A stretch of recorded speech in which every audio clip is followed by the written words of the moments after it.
I've always had a tough time attaching a dollar sign to any of my creative work. I've been doing this for 10 years and it hasn't gotten easier. In 2015, I started my freelance photography business and I was doing stuff for cheap.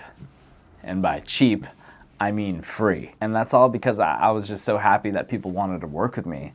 And like, I love taking photos and capturing moments. And then 5 years later in 2020, I took a deep dive into video. And fast forward 5 years, 2025, I make videos full time for a living. It took me 10 years to get to this point because I'd never thought that my work was good enough to charge people exorbitant amounts of money. A lot of times I felt if I charged appropriately, it would feel inappropriate because I just wasn't that good. And I was also afraid to lose clients if they felt I was charging too much. But when it comes down to it, as creatives, it's important to have a sense of ego and value your work and really value the tools that allow you to do said work. Because when you're charging people for a service, you're not solely charging for them for the service, you're charging them for your expertise, you're charging them for your equipment, you're charging them for your time, you're charging for all the years of experience that have brought you to this moment. And I'll tell you what, I'm not gonna say it's expensive, but it is priceless.